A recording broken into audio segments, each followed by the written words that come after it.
You already know who it is, Osiris Lourde. I'm here today. Lord under the scope, you know what I'm saying? Got my little hair, I did my little hair, you know what I'm saying? Stay up all night. I'm lying, I didn't stay up all night. It was like an hour ago. I was combing the drone, you know what I'm saying? Anyway, why I got hair, I don't know. Hair is like one of the disciplinary things I do in my life, you know what I'm saying? Keep my hair, comb it, if it looks bad, that's pretty much like a state of being that I'm in. If my hair looks terrible, I'm just, you know what I'm saying? But anyway, point today is, what is instant gratification?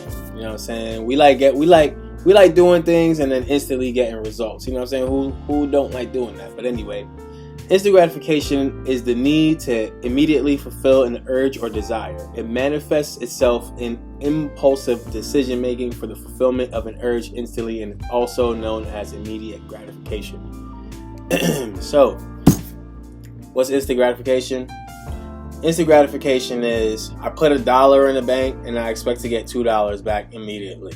You know what I'm saying? I invest in a stock or something and I expect tomorrow I'm going to have a dividend or something like that. Instead of being like I'm going to wait a year, which is delayed gratification in a sense. That's basically what it is. So, how can we avoid instant gratification? Again, instant gratification is not necessarily bad. It's just, personally, I feel like that weighs in on your success.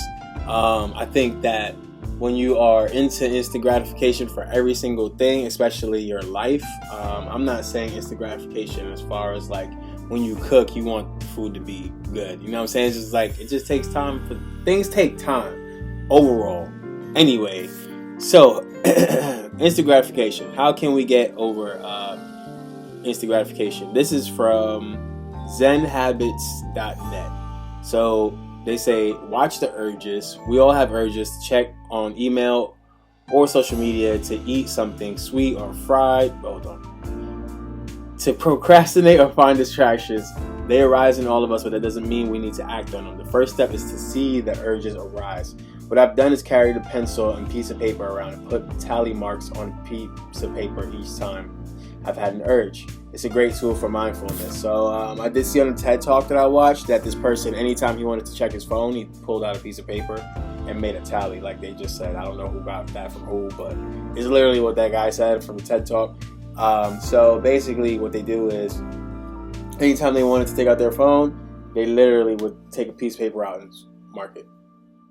So at the end of the day, you might see, oh dang, I tried to go on my phone like 25 times today for like no reason. You know what I'm saying? Like, 2, delay. Instead of acting on the urge right when it arises, pause. Don't act right away. Put some space between the urge and your action. Let your heartbeat return to normal. Your breathing become a bit deeper and calm down. Okay, so delay. Instead of wanting to go to the store and buy cookies immediately, think about it for a second. You know what I'm saying? Maybe 2 minutes, 5 minutes, whatever the case may be. Do I really want these cookies? Control your breathing, things like that. And honestly, everything will be good. 3, make a conscious decision. If you decide to indulge in the sweet, that's perfectly fine, but do it conscientiously, not just following every whim and urge. Decide that this is a healthy thing for you to do, that you can afford it, that it is a compassionate act for your body. Each decision is best made consciously instead of just trying to gratify our desires. Okay, so funny, like I just said, you want to get a cookie, bro? Nobody's telling you not to have no cookies, but don't just like overindulge and be a glutton, you know? Like, do you really want this cookie? It's going to make you feel better. That's what I be thinking. Like, when I eat ice cream, sometimes I overindulge, but honestly, it's for like my mental health. I know it sounds funny, but a lot of people love ice cream and sweets when they're not feeling the best. So, you know, I might indulge in some ice cream for some instant gratification, but it's not necessarily in the light of anything wrong. It's just like, I know if I have ice cream right now, it's going to make me happy, and I need to be happy. So, you know, that's why I say instant gratification is not bad.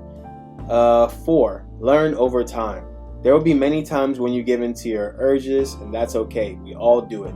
There's nothing wrong with giving in sometimes, but the key is to see how that makes you feel afterward and learn whether the decision was a good one or not. The next time the decision comes up, think back to the previous time and make a conscious decision not to make yourself feel greasy and bloated. For example, if that's how you felt the last time. over time, your decisions will get better if you pay attention to how they turn out. 5.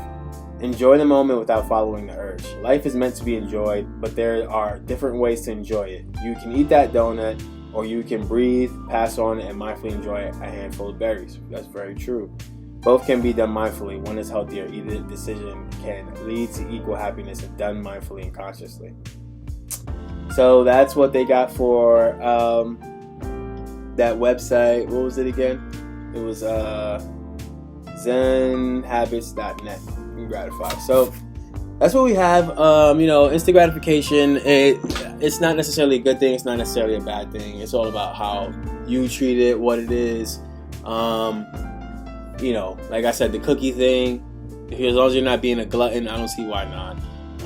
But select things, like especially if it's over people, you can't expect instant gratification when you're dealing with people. I personally feel like, anyway, I want to say, because once you start expecting things, once you start expecting people to do whatever you want for the sake of like your gratification, it usually doesn't work out that well. So I don't really advise people to expect instant gratification when dealing with others.